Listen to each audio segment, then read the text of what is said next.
Hello everyone, welcome to my YouTube channel. All you need to know. In this video, I'm going to tell you about some basic.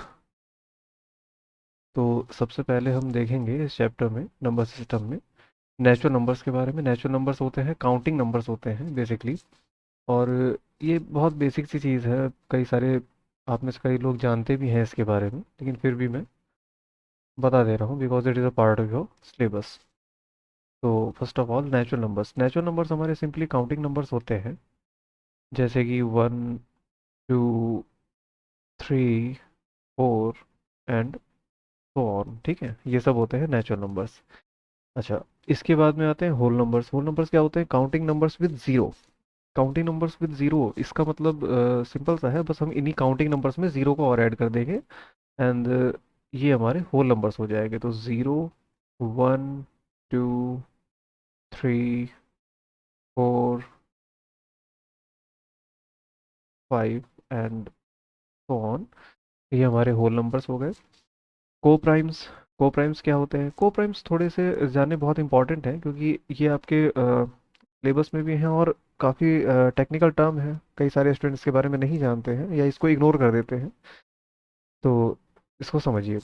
A pair of numbers which do not have common factors other than 1।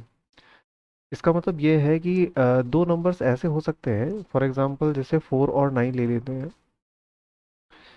4 और 9 में अगर हम इसको देखें अच्छे से, तो 4 और 9, 4 भी हमारा कंपोजिट नंबर है, ये प्राइम नंबर नहीं है, और 9 भी हमारा कंपोजिट नंबर है, प्राइम नंबर नहीं है। लेकिन अगर इनमें कॉमन देखा जाए तो इन दोनों में कोई भी कॉमन फैक्टर नहीं है अदर देन 1। 1 को छोड़कर इनमें कोई भी कॉमन फैक्टर नहीं है। और ऐसे ही जो पेयर ऑफ नंबर्स होते हैं उनको हम कहते हैं कॉमन नंबर, सॉरी, को प्राइम्स। ओके। इसके और भी एग्जांपल हैं, जैसे अगर हम कोई दो प्राइम ही ले लें, जैसे 3 और 5, ये भी हमारे प्राइम नंबर्स हैं, एज वेल एज को प्राइम्स भी हैं साथ में। और दैट्स इट। ठीक है। तो such numbers, pair of numbers which do not have common factor other than 1, उनको हम को प्राइम्स कहते हैं। इसके बाद में इंटीजर्स क्या होते हैं? इंटीजर्स में जैसे whole numbers with negative of natural numbers. Whole numbers with negative of natural number, इसका मतलब सिंपल सा ये है कि होल नंबर्स जैसे हैं, अगर हम यहाँ पर कहें ये नंबर लाइन हमने हमारे पास में है, अगर हम इसमें ज़ीरो को डिनोट कर दें, ज़ीरो यहाँ पर होगा, उसके बाद 1 होगा, 2 3 4, और इस तरह से हम इस पे मूव ऑन करते हैं। ठीक है। तो ये जो हमारे नंबर्स हैं, ये 1 से लेकर के और इन्फिनिटी तक ये हमारे होते हैं नेचुरल नंबर्स। ज़ीरो को अगर हम इसमें ऐड कर देते हैं तो ये हो गए हमारे होल नंबर्स, मतलब कि ये पार्ट हो गया हमारा होल नंबर वाला। और अगर इसी में ही अगर हम नेगेटिव नंबर्स को भी शो कर दें, जैसे 1 -2 -3 एंड सो ऑन, -4, तो जो ऐसे नंबर्स होते हैं ये हमारे इंटीजर्स होते हैं। अच्छा, यहाँ पर एक चीज़ ध्यान देने वाली ये है कि ये जो हमारा ऑर्डर होता है यहाँ से नेगेटिव टू पॉजिटिव का, ये हमारा इंक्रीजिंग ऑर्डर होता है। इंक्रीजिंग ऑर्डर का मतलब ये है कि जैसे ये जो -4 है ये छोटा होगा, -3 इससे बड़ा, -2 इससे भी बड़ा, -1 इससे बड़ा, एंड देन ज़ीरो इन सब नेगेटिव नंबर से बड़ा होगा। तो ये जो ऑर्डर होता है ये बहुत ध्यान में रखने लायक चीज़ है। कई बार हम ये अजम्पशन ले लेते हैं कि ये जो नंबर है ये ज़ीरो से इस तरफ नेगेटिव की तरफ है और ज़ीरो से इस तरफ पॉजिटिव की तरफ है। ठीक है, जबकि ऐसा नहीं होता है। एक्चुअली में ये इंक्रीजिंग ऑर्डर होता है, जो नेगेटिव टू पॉजिटिव इन्फिनिटी की तरफ होता है, माइनस इन्फिनिटी से और पॉजिटिव इन्फिनिटी की तरफ होता है ये ऑर्डर। ठीक है, तो ये चीज़ आपको ध्यान में रखनी है।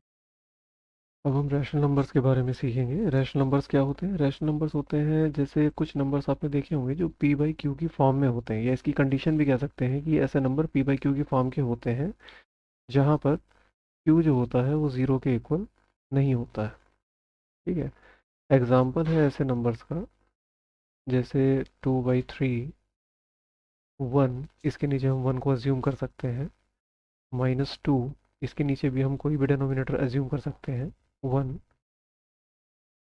कोई भी से मेरा मतलब यहाँ पर सिर्फ 1 से है। ठीक है, कि 1 को हम कभी भी लेट कर सकते हैं। फॉर एग्जांपल जैसे हमको कोई एक नंबर दिया हुआ है 3, तो इसके नीचे हम 1 को कभी भी लेट कर सकते हैं। तो such numbers are the rational numbers. ठीक है, आप ध्यान देंगे इन सब में सबके डेनोमिनेटर जो है यहाँ पर सबके जो डेनोमिनेटर्स हैं वो ज़ीरो नहीं है और ज़ीरो होने भी नहीं चाहिए। ठीक है। तो by the definition of rational number हम ऐसे लिख सकते हैं, रैशनल नंबर्स को हम क्यू से रिप्रेजेंट करते हैं।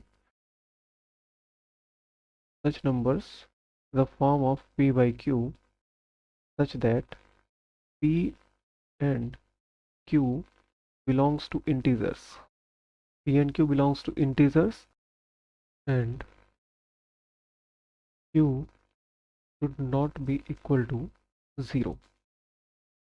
ये एक इसकी सेट बिल्डर फॉर्म में डेफिनेशन है रैशनल नंबर्स की। ठीक है। इसके बाद में हम लोग देखेंगे इक्विवेलेंट रैशनल नंबर्स के बारे में। Rational numbers do not have a unique representation.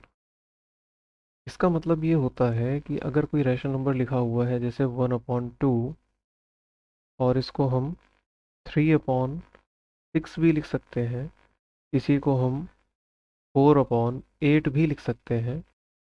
अगर हम इसमें 4/8 लेते हैं और इसको अगर हम सॉल्व करते हैं तो 4 वन ज़ा 4, 4 टू ज़ा 8, तो हमको 1/2 जो कि बेस रैशनल नंबर है यही मिल जाता है।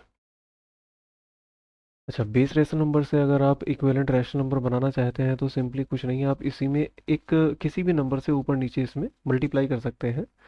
जैसे 1/2 है, आप कोई इक्विवेलेंट रैशनल नंबर बनाना चाहते हैं, फॉर्म करना चाहते हैं, then you have to multiplied by numerator and denominator of by the same number. Let's say 3 and here also 3। तो अगर आप 3 से इसमें न्यूमरेटर में और डिनोमिनेटर में दोनों में अगर मल्टीप्लाई करेंगे तो 3 वन ज़ा 3 एंड 3 टू ज़ा 6। तो ये आपका जो रैशनल नंबर बन रहा है, ये रैशनल नंबर आपका इक्विवेलेंट रैशनल नंबर होगा।